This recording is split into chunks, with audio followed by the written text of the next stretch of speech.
What if I told you that without proper planning, this blemish on my nose would still be something that was lingering in my head? The reason it's there is I've spent some time in the sun. I was putting sunscreen on and all that stuff, but nonetheless, this thing still showed up. And my doctor had said, keep your eye on that part of your face because your family has a history of skin cancer, and we want to make sure that we catch it if something like that shows up. I don't know what this is yet. I'm going to find out. I've taken pictures. I've contacted my doctor.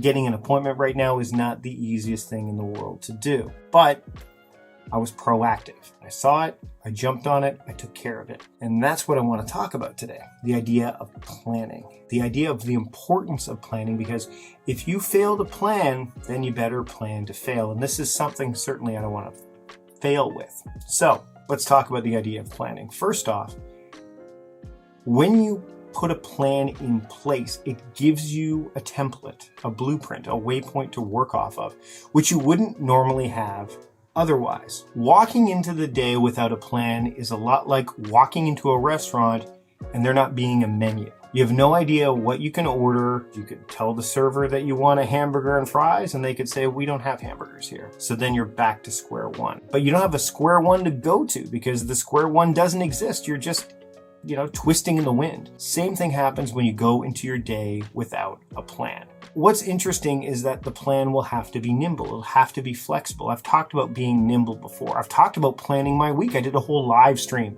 about planning your week. While I have that plan laid out, I like to, hearken back to this quote that I heard from Eisenhower. When going into battle, I find planning to be useful, but plans useless. And what that means is that basically, if you have a plan, that's great. You've done the planning. You've taken care of the work that needs to be done. You have some heightened awareness. You have some perspective. You maybe even have some clarity. But you have to be willing to alter things depending on what comes your way throughout the course of the day, because time has a mind of its own. You can decide what you want to do with it, but it may take you where it wants to go.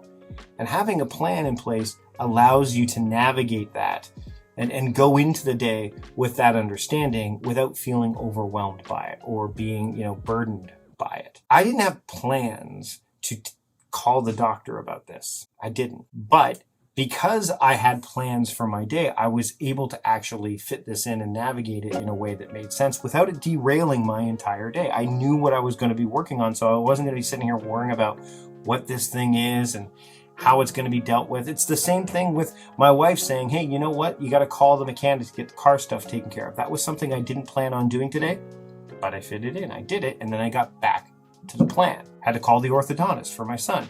Did it, got back to the plan. The plan gives you a place to go. The plan is the place. The plan is your place. The plan is your place. It's the place you can go to when things don't feel right, when things aren't going your way. Planning gives you that place. Before this day comes to a close, I challenge you to plan. Plan tomorrow, today. Take some time to put some plans in place so that when tomorrow begins, you already have a jumping off point. I don't know what this is, and I can't worry about it right now. It's probably nothing, but there's no certainty around that, and I want to have some certainty. I'll figure it out, and I'll be sure to let you know when I find out what it is. But in the meantime, I'm not going to let this derail the plans I have for this week, this month, this day, or any of that. I've got a plan, I'm going to see it through, and I'm going to make things happen because I lead time. Time doesn't lead me, and it shouldn't lead you either. Plan tomorrow, today, and you're going to be in a much better place, not just tomorrow, but every day moving forward. Now, one thing you can do that you may not have planned to do is subscribe to the channel, right? You can subscribe to the channel and you can ding the bell, and that way you get notified whenever I do a live stream or whenever I've got a new video that comes up, or you can see all the behind the scenes stuff that I put in the community posts. That's what you can do. You didn't have to, that wasn't a plan that you had for today. You can do that now. That's not going to derail you all that much. Just do it. Hit the subscribe button. You could even smash it if you want, if that'll make you feel better. Well, that's it for now. I'll see you later.